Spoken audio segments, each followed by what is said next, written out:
Welcome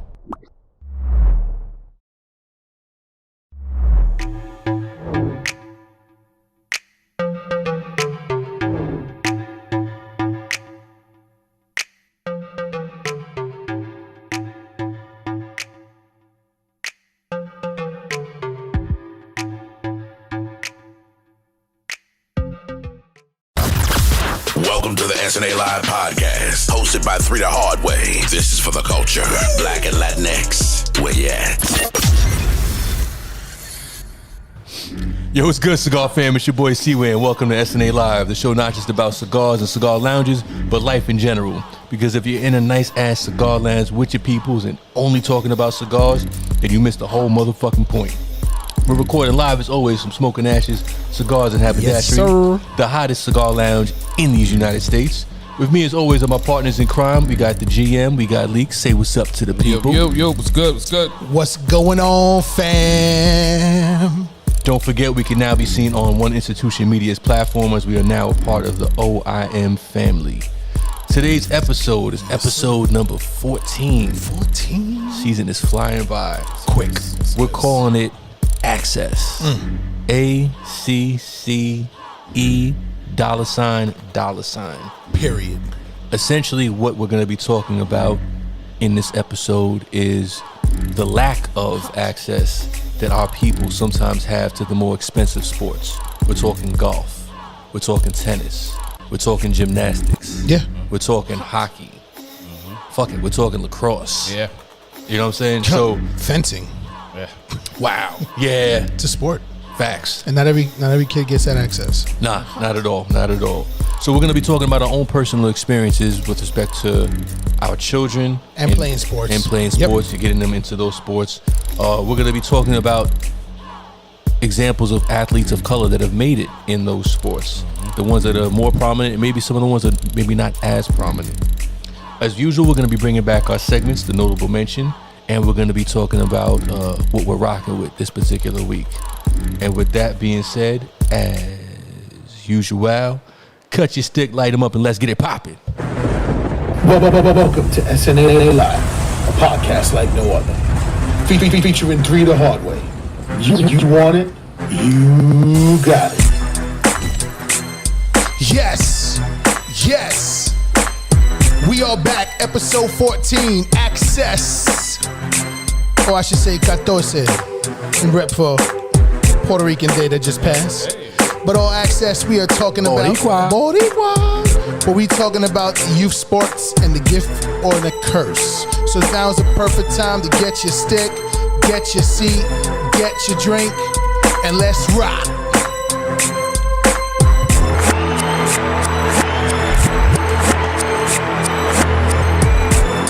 Yes, sir.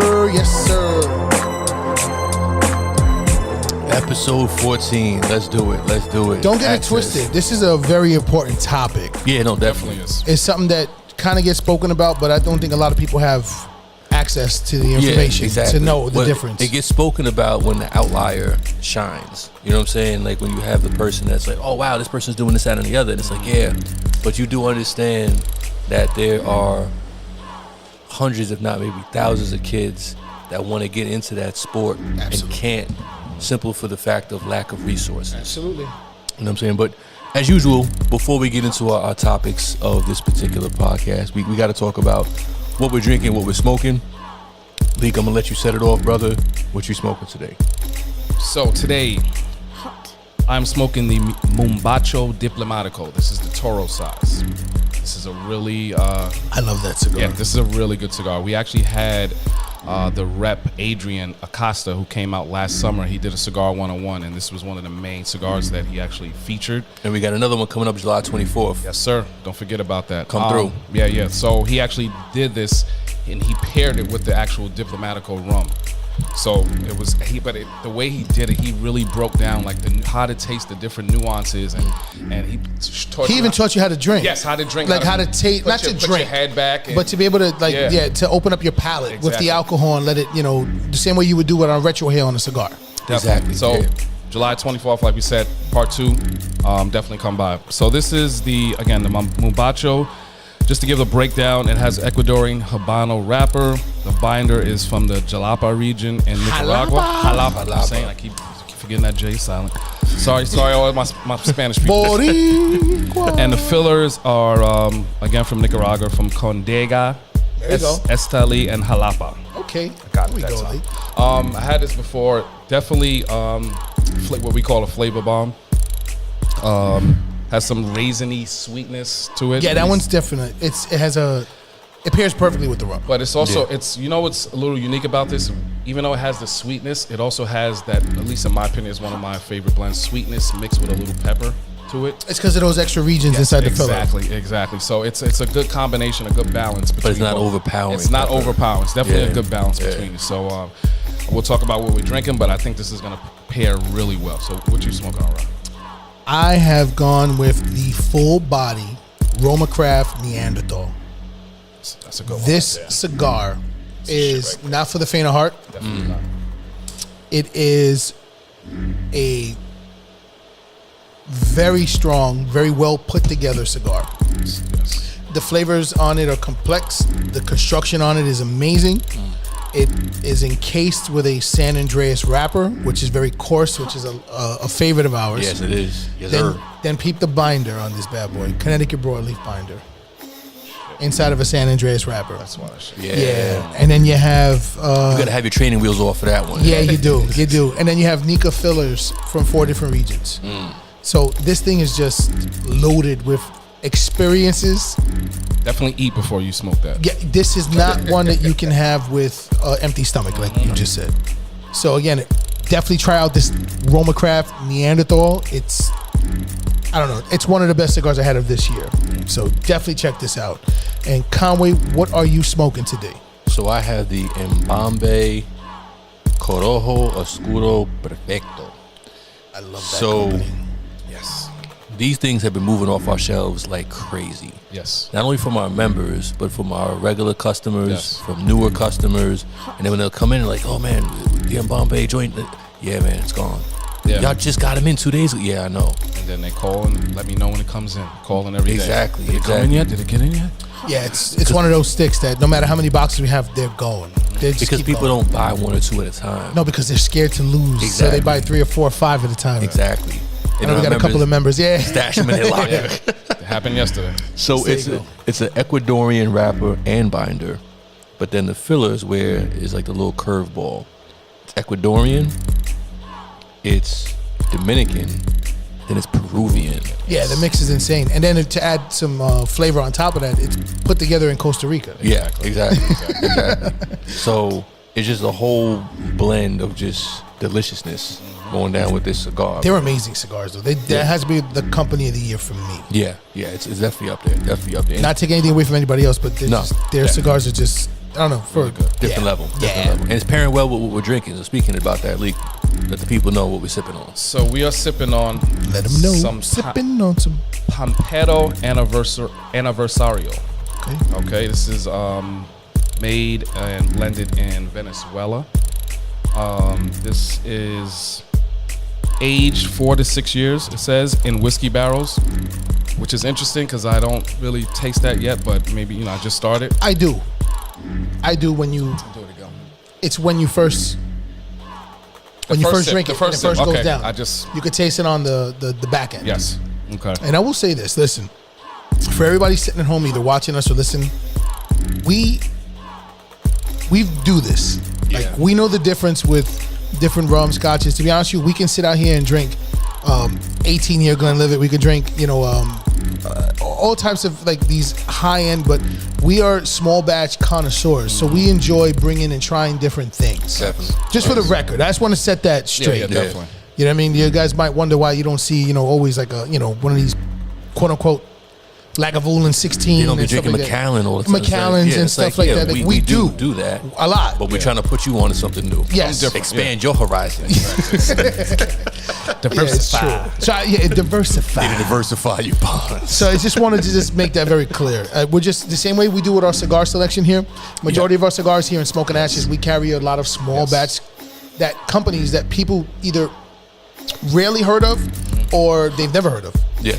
And we just try to give people some type of Something different. Put you on to something. yes, new. yeah. So we do the same thing with our pairings when we do drinks. So don't be sleeping on the stuff that we saying like it's some secondhand shit. So next time you go out to the liquor store, if you see this, remember, I heard that on SNA Live. Yeah. Let me go try this. But so far, it's good. It's They definitely gonna good. sit Pick it there and up. be like, oh, these motherfuckers know what they talking about. Take a picture, hashtag, SNA Live podcast, and then tag Pampero Aniversario, Yes, sir. and just let us know that let them know that you heard it from us. Yeah, sir. definitely. All right, so we have to get into our first topic, PR. our personal experiences with respect to getting our kids into more expensive sports. Now, before we start, full disclosure, and we've mentioned this on the podcast before, the GM has kids. Leak has kids. Me, on the other hand, He has our kids And his pit bull. and Benny. and Benny, exactly, And Benny. But I'm recently married, and before I was married, pull-out game was so mean, It's a world traveler here. so mean. Johnny Walker should So actually have him as the fucking the logo.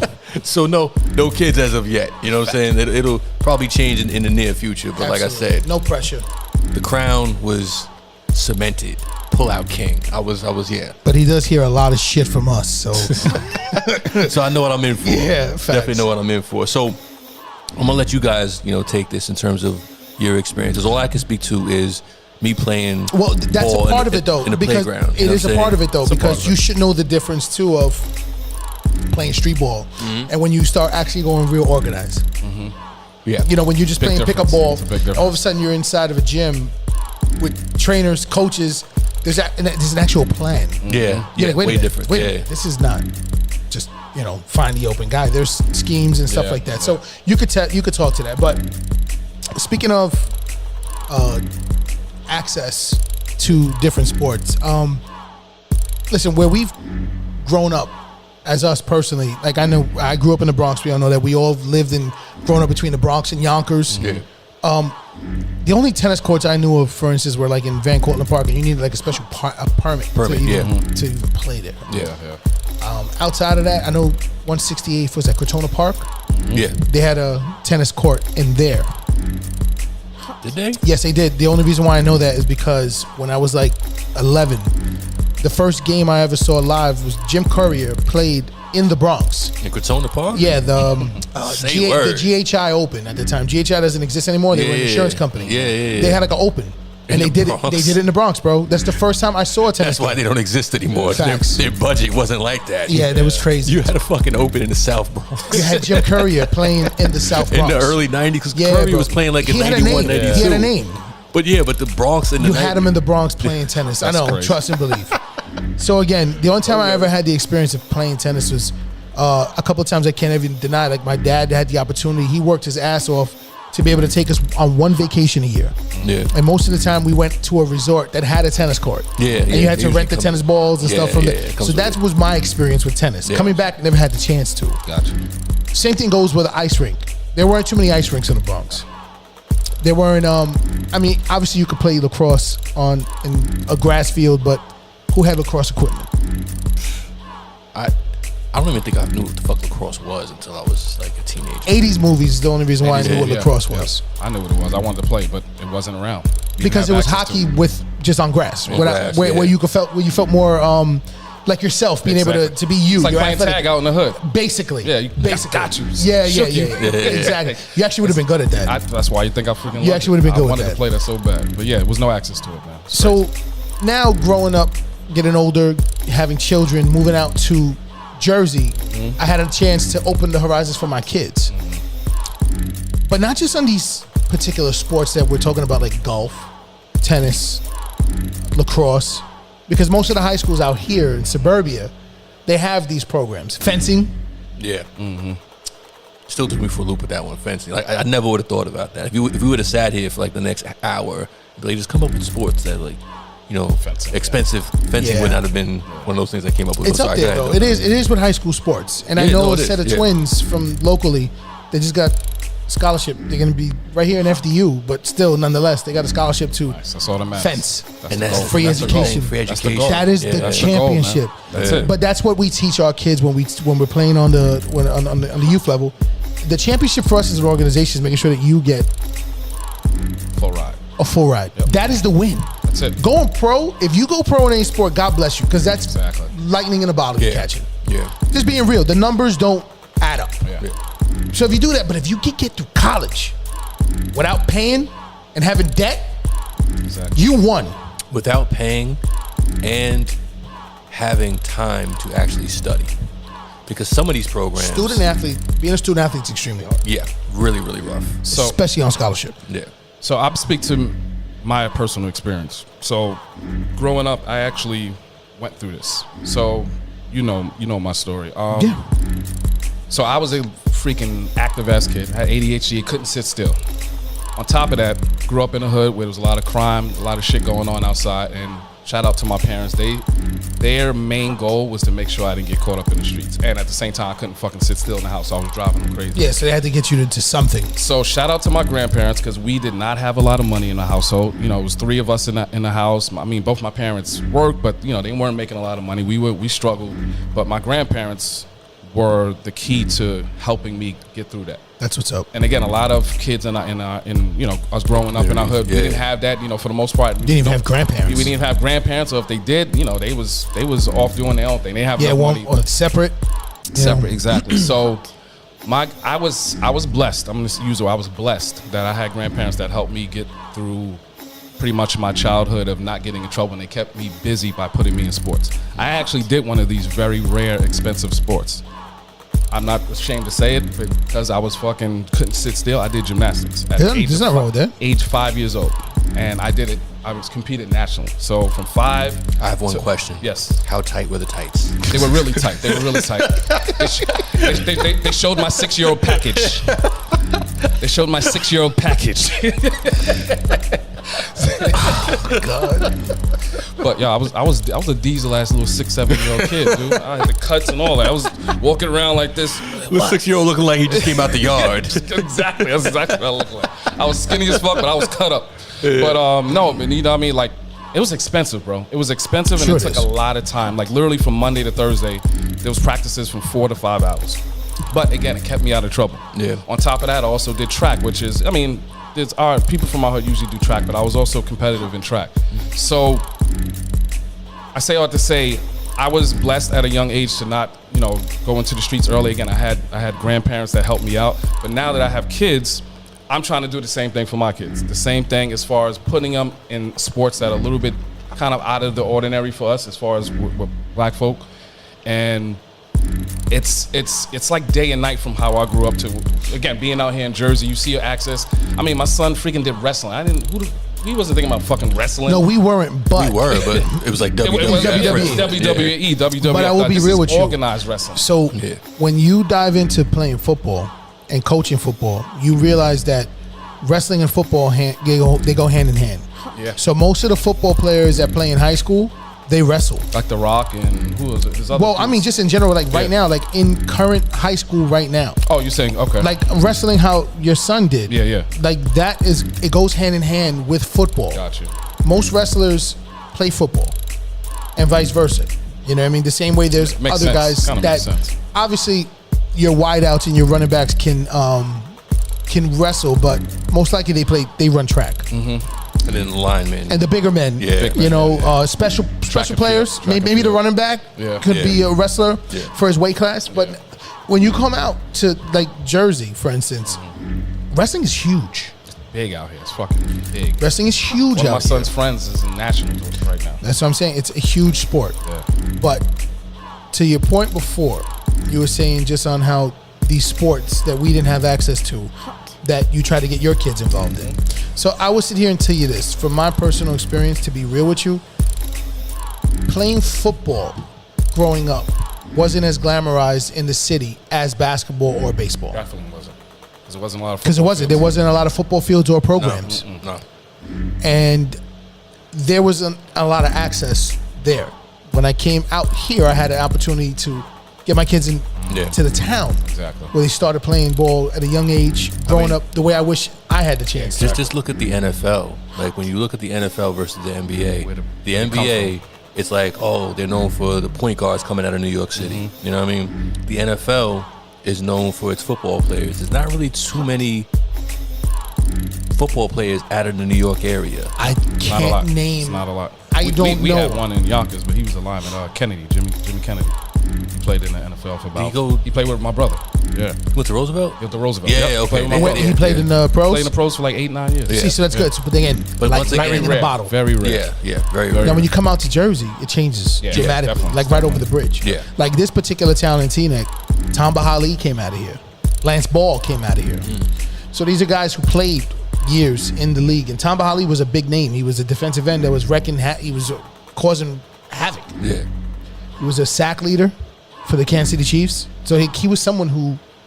Had notoriety in the But there's league. so many other people in Jersey. But There's the a thing is though, when you come out here, a sport like football that you think is more common in a town or city or state, and anywhere in Jersey or Jersey as a whole, the competition level is extremely high. And to stay on top, Definitely. you have to get outside training. Yeah. Parents have the misconception that they can put a kid in a rec team and expect results. Yeah. If you want results, you have to have your kid play on a club team, or you need to have outside training, I witnessed that this past or year. both. Yeah.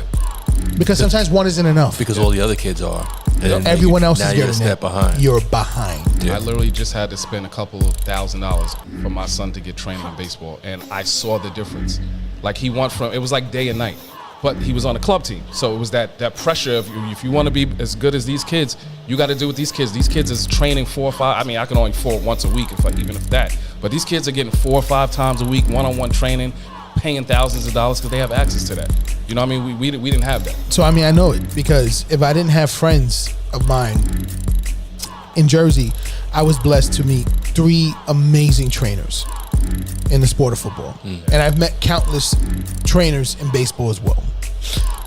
One of the best trainers in baseball, I'll keep it local too, is he's a local law enforcement here now too, Mr. Apreda. He was one of the cops that were here during our car show. Okay. Yeah, he's trained Aaron. He's baseball, run. right? Yeah, he's ran club teams. He's phenomenal. Lefties, what's it called? Well, no, lefties is a spot you would train it down like in Clifton or something like that. Yeah. But Michael, he used to work out of Fairview and a couple other spots though. But going back to football, my guy Medee Williams, my guy Brian Walker, and Brian, what's up, man? then my Frequent customer of Yes, he Smoking is. Ash. Absolutely. Always supports. absolutely, Yeah. Appreciate you, brother. and my man Steven Speedy Gonzalez.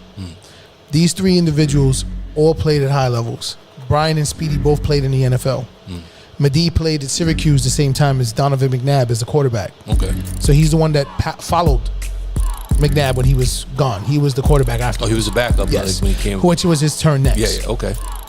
These individuals aren't cheap, and they train with kids all the time. Difference is some trainers are money grabbers, and then some trainers are trainers for real. Yeah. Those 3 gentlemen I mentioned, they're trainers for real. And that's the longer money. And I'll tell you, Brian Yeah. doesn't train everybody. You have to show for him, give you an audition. You have to have a base level of talent or physical acumen. And if we can't vibe, Yeah. and if your Attitude. dialect and everything, if I'm it's not not taking your vibing, money. Yeah, within yeah. 15 minutes, you'll just this is not gonna work.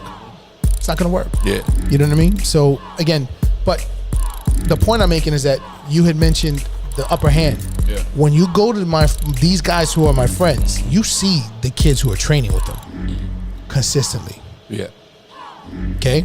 There's a lot of money invested in this. They're not cheap. These guys train professional players. Here's a question for you.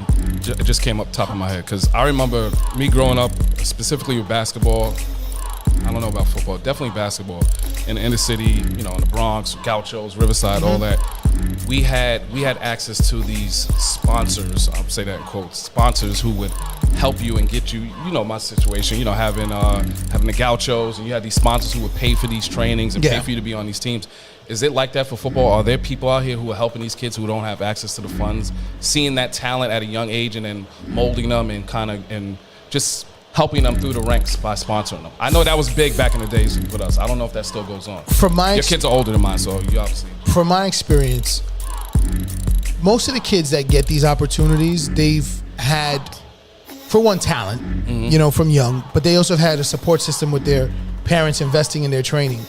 That led them to go to more showcases. More showcases led to more combines. More combines led to more notoriety. And that's where most of these coaches go to.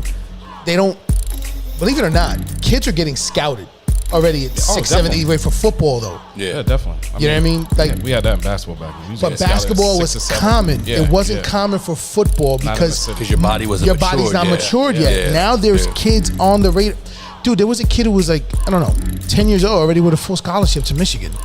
That's crazy. That's what I'm saying. Like, it's insane. Crazy. It's insane. So to answer your question, a lot of the kids that are not with opportunity to have these trainings because of their upbringing or their situations, A home situation. when they do leave from 8th grade into high school, if these kids are lucky to get scholarships to these high schools, I've seen where communities have come together to back some of these kids. Good. I have seen some individuals also step up to help. Good. You know what I All mean? But the one thing I do love about football is that when a kid does join a team, it's like joining a fraternity. Yeah. It's not like any other sport. Like, if we let you in, we let you in. Because they feel that they go to war in every game. That's what I was just about to say. Like, me and Leek, we were basketball players, man. So, like, I always said, people that play football are special individuals. Oh, yeah. It's kind of like, so I rode, Rod, you rode for a little while. Leek, I know you had aspirations of possibly getting a motorcycle at one point, but that's another fraternity because you understand, like, when we're out there on the street, Yeah, it's us. it's us in the road. Yes. And if you are as crazy as me, I respect that because you have to be a little touched to ride a motorcycle on the open road with cars Yeah, that you are that you have no protection around you. Football is the same thing. Yes, it is. It really is. I ain't gonna lie, I tried it. It's like, yeah, this is not for me. Oh, I'll tell the story real quick. I Junior tell high my school. story too. Yeah, junior high school, it's the same thing. So you know the drill. I don't know. So I'm not a football dude, so I don't know what the name of the drill is. But you know where it's like Nutcracker. everybody's in a circle, You're a nutcracker. Nutcracker. and then you guys On your backs. You're on your back. It's a nutcracker. Get up and turn around and then hit each other. They- but you have to pick up the ball. Yeah. yeah, one guy does. Yeah. Okay. So I did that. It's illegal now. I did That that. shit was dangerous. The dude that tackled me. But there's a meme though, Conway, Yeah. Yeah, I to seen support that. this. I seen that. That is the one drill that has made more basketball players in the world. Yo, there's literally a meme with that. Yo, dude didn't even hit me that hard. It wasn't him hitting me. It was everything. It was the ball was right under my So chest. your Knocked the bread wind- basket, knocked it the got the wind wind out. knocked out. And the dude landed on me. Yeah, this you were done. dude was a big dude, Yeah. man. You felt it. Every You see it. ounce of oxygen I get it. that was in my body escaped. And I was just like, ugh. It's true. And I was like, yep, I'm good. You see, Catch you on the blacktop. Let's go. when we were growing up, football was used as a sport to make you tougher, That's what I did. or to consolidate that toughness if you were too rough and put your anger and that towards something. Yeah. Nowadays, most of these kids, the generations have changed. The teaching methods are different. Yeah. What football is really most well known for, honestly, is teaching kids team building. Team meeting and discipline, obviously. too. Baseball and basketball are very singular sports. They can't. Well, They can baseball be. specifically. So is Baseball. basketball. Not- because it's one, gotten like not as that, much as but baseball. it has. Yeah, One it's gotten like kid that. at the youth level, I've watched multiple games. Yeah. The final score would be 67-62. One kid had 43 points. Yeah. So it's like one guy can control a game. Yeah, definitely. And the same thing goes in baseball. It's singular because Straight it's a singular. pitcher, Yeah. one batter. You know, it's a lot of one-on-one showcase. Well, by So I- definition, baseball is singular. Yeah. Basketball has become that. It's because- becoming. because the Yes. money is so crazy on the line. So I'm doing my thing. I gotta get that money. I gotta get that Especially check. with I'm the doing amount my of thing. money that parents spend on these teams. These club teams are expensive, so these kids become selfish from young. Look, I'm not gonna lie. I teach my son to be selfish. Like, we lost and blah blah blah. I'm like, how did you do? Like, how did you do? You were up at bat. How did you do? I'm sorry, because I feel like But that's baseball is not- a singular sport. but that's I'm like, not you need being- to concentrate on what you did. In the game. Like, he would get mad at all the other. Oh, this guy didn't do that. Dude, worry about what you have to do. If Yeah, no, I you do get good, that. that'll help the team. You know what I mean? At the end of the day, if you do your job, that helps the team. The That same helps way, y'all the way we win. teach it in football is do your 111. Basically, meaning there's like 11 of us on the side. Yeah, yeah. Do your one out of 11. Yeah. If you do yours, I'll do mine. And everybody does the same thing. Then all 11 is on point. That's the one thing Yeah. though that I love about football is because I really have to trust you and what Yeah. you're gonna do. Yeah. And not only that, I have to trust you, and I gotta trust the rest of the guys. Yeah. And if one guy fucks up, It can fuck up. it can fuck up everything. Yeah, So it's the ultimate team sport. definitely. And football nowadays is used more as a tool to teach kids how to be more together Definitely. as compared to the other sports. Definitely. And on that note, we have to get to our segment. We call it Notable Mention. This week, we are profiling Miss Florence Griffith Joyner, a.k.a. FloJo. It's the SNA Live Podcast, and it's time for the Notable Mention. And we're back with our Notable Mention segment. As I stated before, Miss Florence Griffith Joyner. So, this is back in the day. We've said it She before. needs to Yeah, oh, definitely. Definitely. FloJo. For nothing else other than her flyness when she stepped on the track. So let's just profile her real Talk quick. about swag before that was a word. Hell yeah. Before it was a word. So fashion. those that don't know, Google her. Please, Number one. Number you two, should. we always talk about how we 80s babies, man. So we coming up, we watching the Olympics.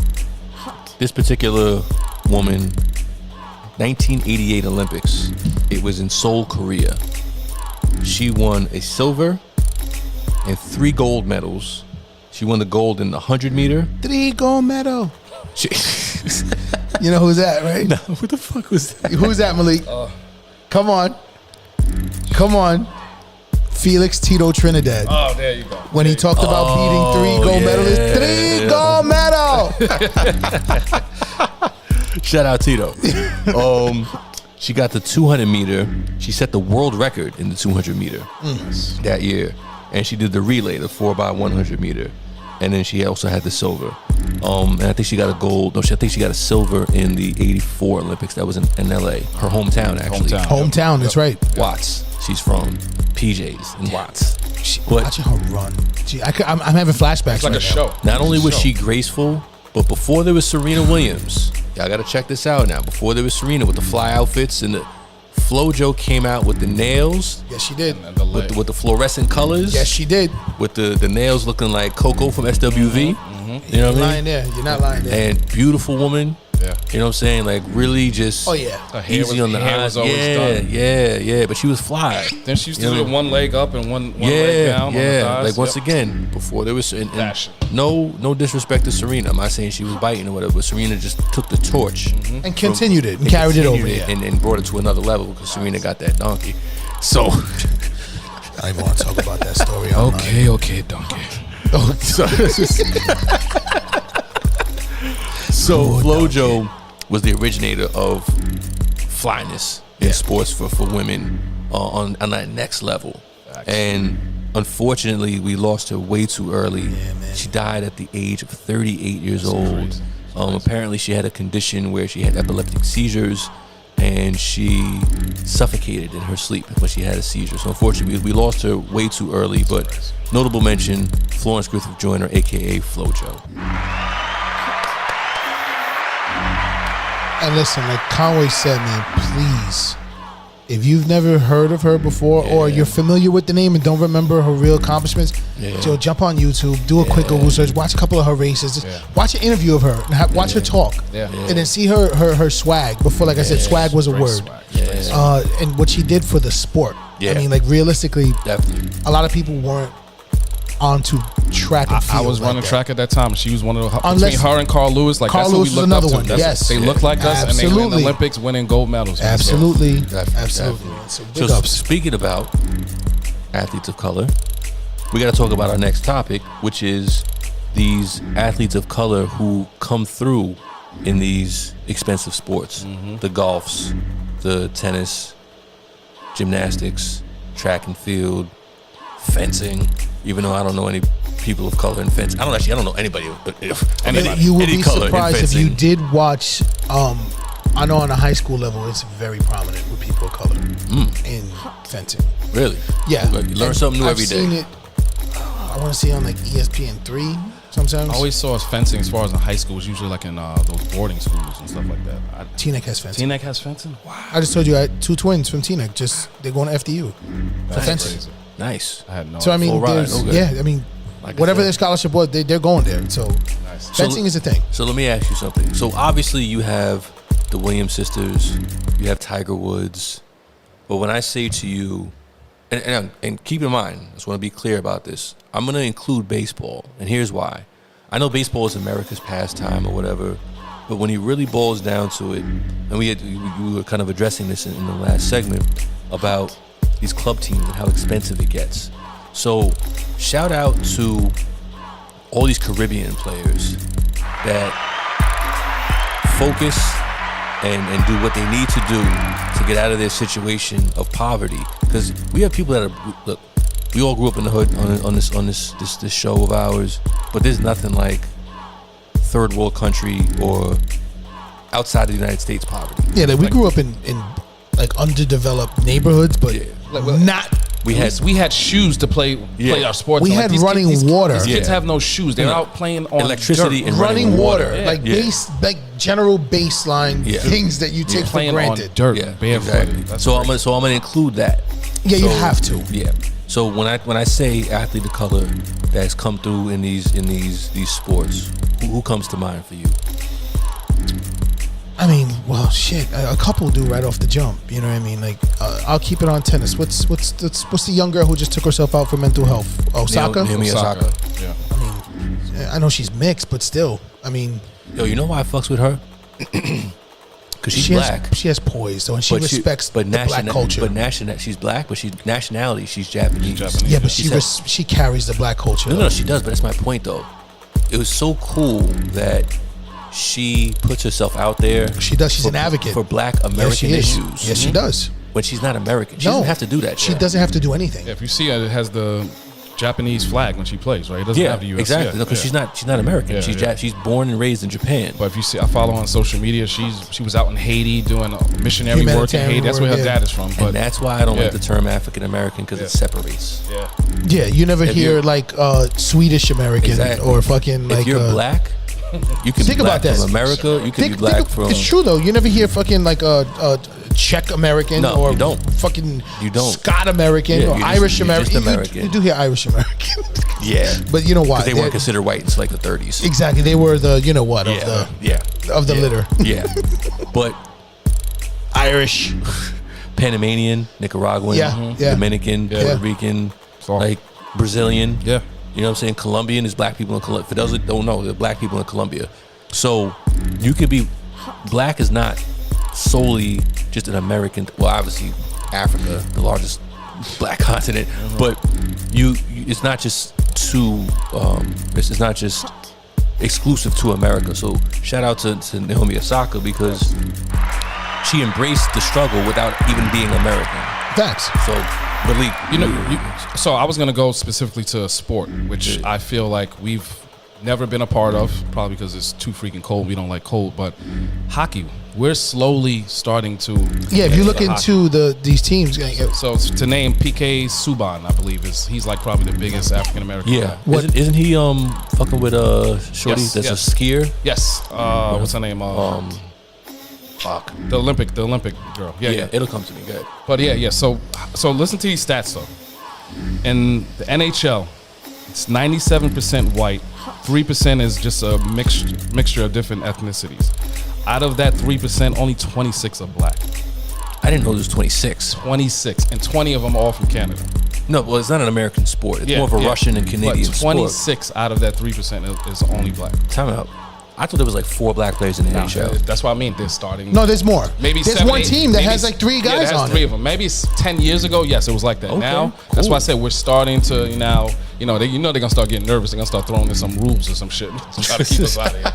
But hockey's expensive too, bro. No, that equipment it's like football. It's like football. All that equipment, you gotta pay for all that shit, man. And then you gotta find a fucking ice rink. Exactly. How many ice rinks is in the hood? Yeah, exactly. You can go to the fucking park and just get a grass field to play some fucking football if you want. You gotta drive 40-45 minutes away just to go find a hockey ice rink. But so I'm gonna give you some. I had to look this up because I wanted to get the young lady's name right. Erin Jackson is the first black woman to compete for the U.S. Olympic long track speed skating. Speed skater. Wow. Oh yeah, I heard about her. Speed skater. Yeah. But if you think about it, it's just track. The dynamic, though. It's track on ice. The dynamic, though, was the physical makeup that you need to be successful as a speed skater. Those is it lower bottom half? Yeah. Gotcha. And which nationality? I mean, it's hips, thighs, and ass. We got it. You exactly. know what I'm saying? Yeah. It was a matter of time before some started breaking through. Yeah. And that they're doing now. Here's another stat I just found out. Do you know, we just had the World Championships for gymnastics to qualify to go to the Olympics. Yeah. Do you know the U.S. women's team are all African American females?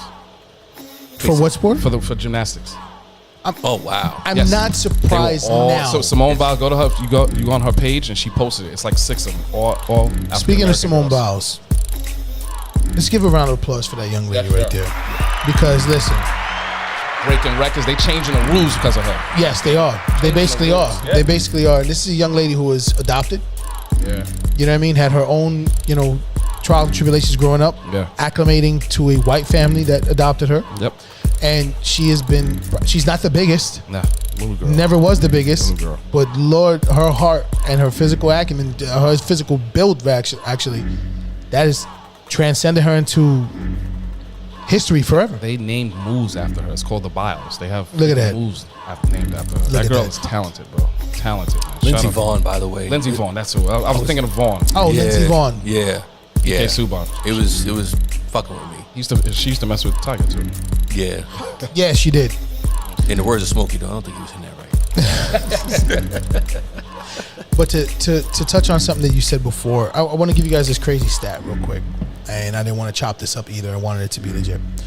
So, even though the most popular sport by default in America is football nowadays. Oh yeah, definitely took over baseball. Yeah. Yeah. Believe it or not, it trails, and this is in youth sports, it trails basketball by 3.4 million, which is the basketball players, youth kids from the last count in 2019. Baseball is 2.8 million, and soccer is 1.48 million. This here in the States. And it's only slightly ahead of tennis, which tennis is at 1.4. Okay. So the numbers have changed because times have changed. Yeah. And we're doing better for ourselves also at the same That we are too. And shout out to more of these enrichment programs that are growing up in these Yeah. Popping up in the underdeveloped Yeah. areas that are Yeah. giving kids Yeah, more definitely. opportunities. Yeah. But I will say this, and this could be biased to default. The one real reason why I feel the way I do with youth baseball in particular is that you spend a lot of money on bringing your kids in to get these trainings. But you had mentioned the demographic that doesn't get talked about a lot. And it's the Caribbean, which should, Yeah. because most of these kids, like I had told you guys before, they knew Mike Trout by the age of 7 was Yeah. going to be a phenomenal player. Yeah. Baseball has analytics down to a science, more than any other sport. Sometimes too much. Yeah, it's Yeah. a little extra. Yeah, because it's taken coaching out of the game. Yeah. There's no need for a manager. Everything is analytics, but All you analytics know don't is work that- all the Yeah, time. you're managing personalities. That's That's all all it you really do. is. Yeah. But the thing is that sometimes your gut, which is what you paid a manager for back in the day, is what gets things through. Yeah, but all the all nerds like took over. Yeah. Dudes What's that- funny they though run is the teams. it's The only nerds. 50-50 though. See, adding these analytics teams to these franchises Yeah. adds millions of dollars. Look what's happened to the Yankees. I think they and why overanalyze. why are they not successful? Because they overanalyze. That's they, my they don't point. use the gut. They don't use That's gut. my point, and that's why Girardi was ousted, because Yeah. he was not about Yeah, he's everything. Because he's old school. I'll take some of it, but I'm Yeah. not taking all of it. You're not gonna tell me what to do in the crunch when it's like I've been playing this game Yeah. and you've been looking at a fucking computer. Exactly. And I've been around this guy for the Exactly. last week. I've been watching his demeanor. I watch how he eats. I watch how he comes to practice. I know what he's doing. This guy is focused this week. Now, the analytics don't prove that you're going to be successful because there's a lot more left-handers and right-handers and Yeah. blah, blah, blah. But your drive and your approach this week made me feel comfortable Exactly. putting you in. You know but the who fucked it up? analytics makes me put the other guy in. You know who fucked it all up? And, credit to him because he got the Red Sox a fucking title since the first time in forever and the Cubs. Was it Theo Epstein? Epstein. Yeah. He fucked it up for everybody. Because you can't go 100 years and not win a World Series, and then it's like you implement a system of like pure analytics and then they win. Well, he won it with two franchises that didn't I'm saying win. the Red- one that hasn't won in like 100 years. Yeah, I'm saying the Red Sox And then the Red Cubs. Sox, yeah. What's So- the dude from the Oakland A's though that started that whole? Oh, Bean, right? Yep. Yeah. Bean, But they never won. Yeah. That's why people didn't jump on the bandwagon. Theo But when Epstein Theo- took his shit and ran with Yes. Yeah. Again, he was a young guy. He was innovative. But it. I mean, I could speak to something else. Just going back to the whole thing, the pressure when you was talking about baseball and stuff like that. It's also so I'm just telling a personal story. So my big thing with my kids is that I wanted them to try everything. listen, I'm not going to force a sport on you. Obviously, I play basketball. I'm not going to force my son to play basketball. Well, you can't because can't. they're never going to play it. Exactly. If they don't want to. Just give them access to as much as you can. I even did karate at one time when I was little. Just because Absolutely. my pops was like, yo, I'm just going to put you out there, try everything, Yep. whatever you like. It wound up being basketball and track. Those were the two things. But so I'm doing the same thing for my kids. But, dude, this is some fucking pressure. It just so happened the sports that they like are all the most fucking expensive sports. My son wants to play fucking baseball and wrestling, and my daughter wants tennis and gymnastics. Those are like the most expensive sports. So again, just going to the topic, it's also pressure as parents. You know what I mean? Like you have to, feeling like you have to freaking work 2 or 3 jobs just to put your kids in the best situation. Kids don't understand the concept. They don't of understand the money. money. Yeah. They're just like, well, I want to do this, and you're telling me I can't, so you're a bad dad. Yeah, exactly. And it's Yeah, like, that's whoa. that's true. And That's it's true. kinda like, Kinda whoa, what it is. Actually, if your little ass would get out and get a job, Like my son, he could have played in the rec travel team, which Yeah. I wanted him to do, but he had that taste of the club baseball. He's like, no, I want to play club again. And like, who am I to say no? Like, if I can make it happen for my kid, my son, I'm gonna do it. Work extra hard, do what I have to do, save some money up, and I gotta do that for him. But going to baseball, I know you're down on baseball, but going back to the topic we said, at the end of the day, it's all about getting that free ride to school. So I'm not doing with the expectations that he's going to make it to the big leagues. If he can get that full ride and I don't got to pay for that college, I did So my that's job. the thing. I did my job. So that's the thing, though. Going back on baseball, it's again, we do consulting with parents in our junior program, and we give parents all the numbers. You have to understand that baseball only carries but so many kids on a roster like basketball. They only give but so many scholarships away. yeah, So on a 14-man team, they're only giving away 2 yeah. for baseball because I guarantee whatever college, the other sports are getting more scholarship opportunity, basketball and football, because you need about 40 kids on that team. But baseball has D2 and D3 just like basketball. D3 doesn't give scholarships. D2 is only D2. partial. D2, So- you still You're not getting that full ride. But the thing with baseball, again, is so analytical that, again, if you're not scouted already by the age of 9, 10, odds of making anything after that is tough. That's crazy. It's very fucking expensive. It's really tough. I had a kid here from Tina who had a full ride from Clemson right now. He's going to Clemson right now. But he's had that in the bag already for years. Let me ask you something, because I'm not a baseball dude, and I'm And shout out to one of the kids I coached, Luca Reyes, after that. No, he went to Bergen Catholic from TNEC. First year as a freshman, signed his letter of intent, 4-year scholarship to University of Miami as a freshman. That's real cool. That's real cool. So, again, So what I was about to say is the baseball thing, not a baseball thing. I'm Bronx born, so I'm always going to root for my Yankees, right? But not really in depth with the inner workings of baseball. Obviously, within the past 15, 20 years, there's like just an influx of people from the Caribbean or Central America. it's been like that for the good That's what I'm saying, last 15, 20 years. Yep. Exactly. So the Manny Ramirez's, the Yasiel Puigs, I mean, they're shipping, they're getting guys like smuggled out of countries to play. So here's my question. What are they doing in their countries that gets them leaps and bounds better than the kids in club teams They're here? putting a bat in their hand at 4 and 5 years old. No, it's more than that. They're starting young. It's more than they're that. Starting. They are starting young. young, but it's more than that. It's you're gonna get the family out of this jam. It's the hunger, right? It's the hunger. You're gonna get us out of this jam. Yeah. We're gonna put whatever we got. I'm gonna work countless hours at the fields. I'm gonna do whatever I gotta do. Literally, walking barefooted miles to work or with some sandals. Work 12 hours, walk back, and do it again. And Just then to be able to get smuggle you. you into the United States, like Yasiel But Peak story. that's what I'm where saying, you though. Go through cartels and shit just to get over That's here. what a lot of what them we're gonna do. Some of them don't make it over here too. You know that. No, Some they of them- don't. No, Some of of course them not. Yeah, they yeah. die on the Some way of them over here. get kidnapped for more money. Yeah. Puig was one of them, Yeah, though. he got kidnapped twice, I think. Yeah. They kidnapped his ass and they had him for ransom. Yeah. Yeah. So, what those kids doing though is that they're born in such a poverty. Yeah.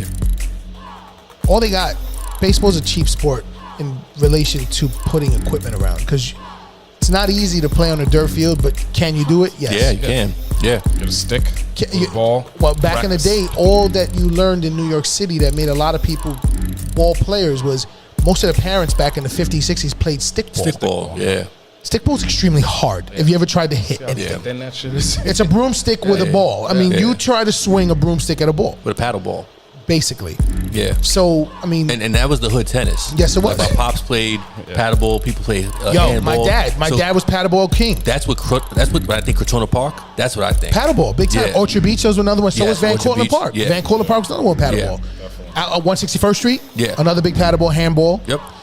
But For those that don't know, in New York, for people that are listening, maybe like in another state, another country, because we got people. Shout out to all our international fans, by the way. We've extended across the Atlantic. We got people in Europe. We got people in Africa listening. Yeah, Shout we out do. to those fans. So for those that don't know, in New York, you have parks where you have just pretty much a concrete court with a fence around it and a concrete slab coming up in the middle of it, and people play either paddleball or handball. It's a blue rubber ball, and I remember my pops used to always walk around. blue or green, but they hard as shit. Yeah, and We used to play suicide with that ball. yeah, or butts up. Same, What's up? yep. Yeah. Same thing. There you go. And the talent, One of those. Thinking about that hit.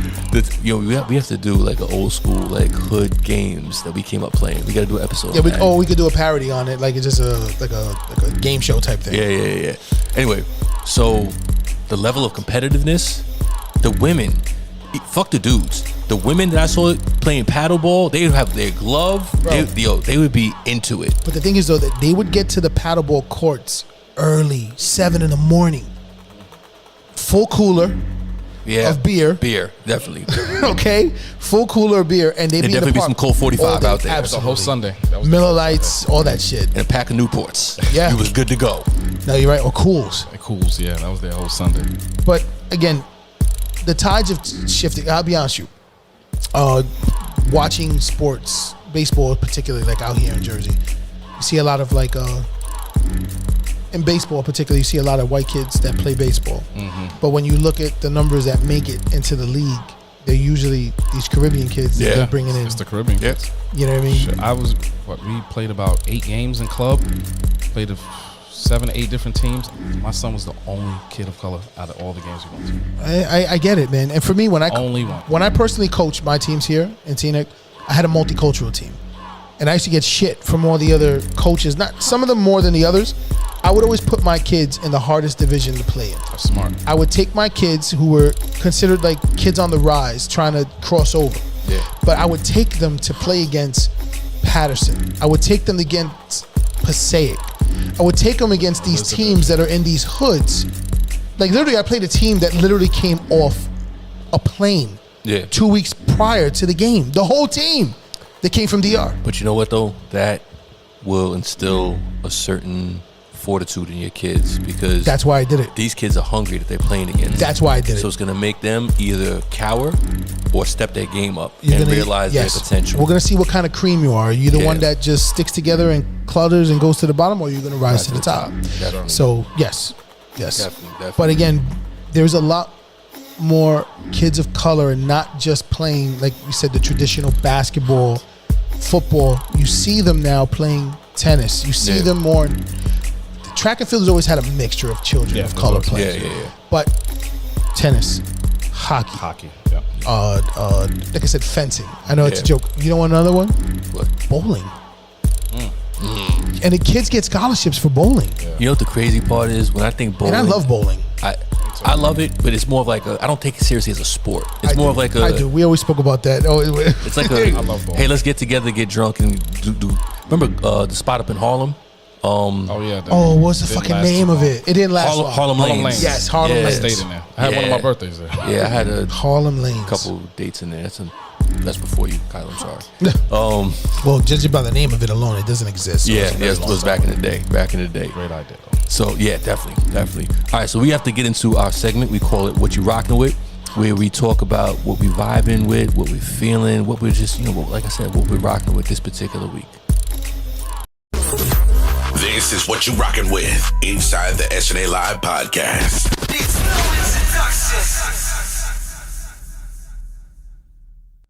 And we're back with our segment, "What You Rocking With," and let's see if Lee goes left again.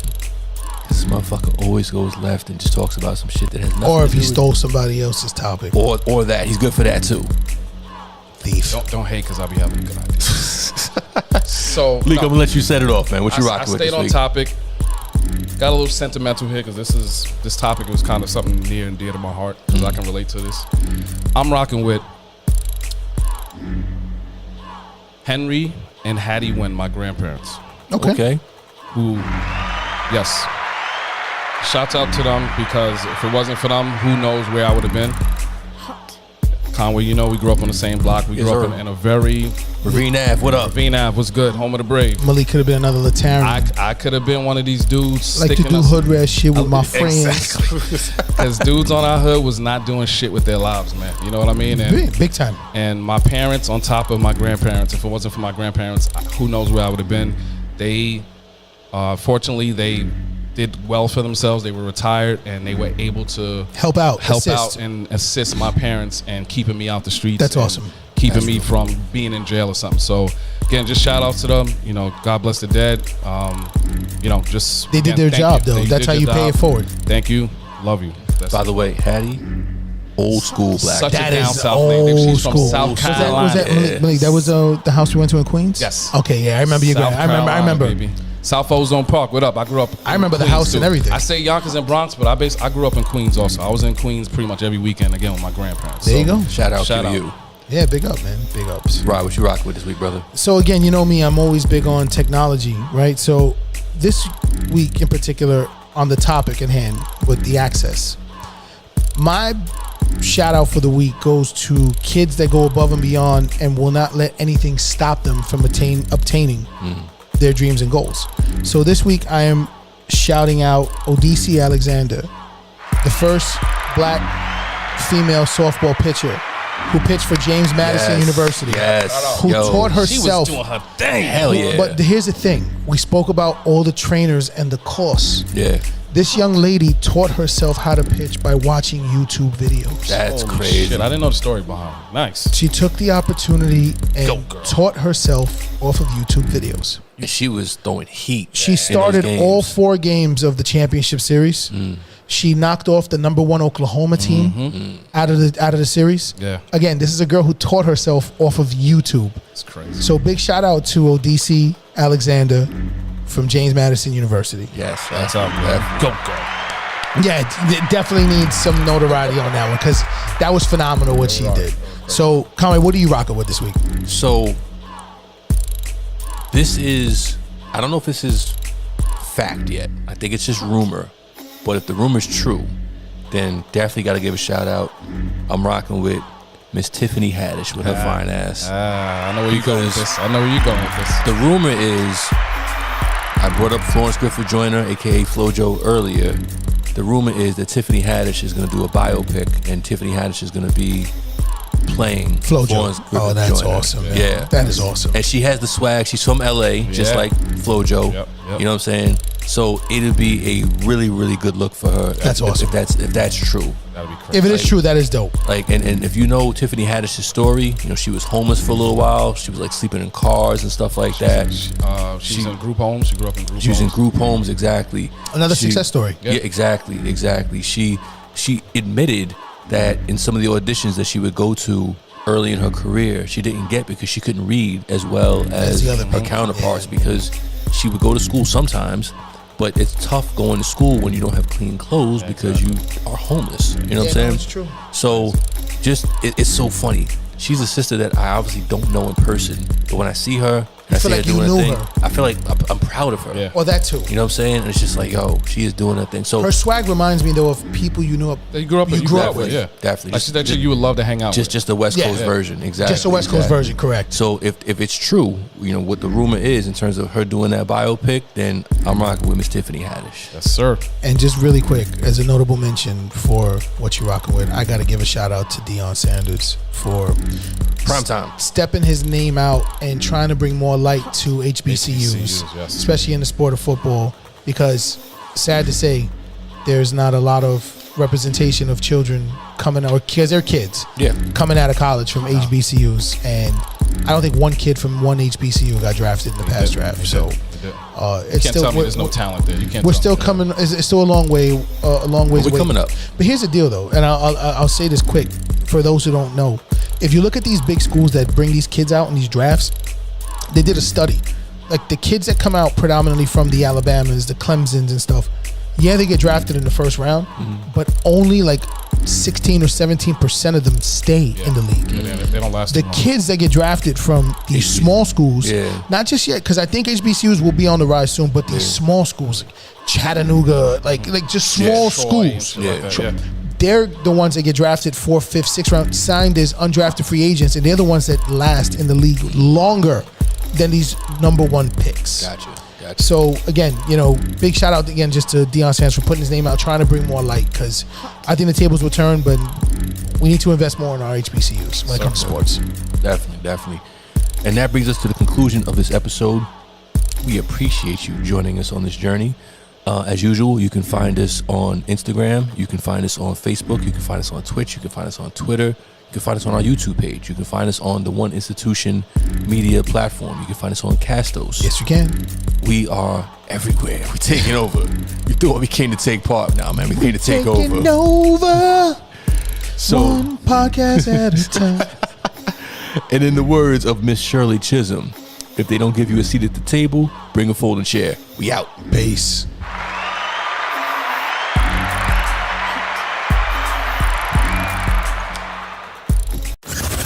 You have just listened to the SNA Live Experience. We want to thank you for tuning in with us. We'll be back with another episode.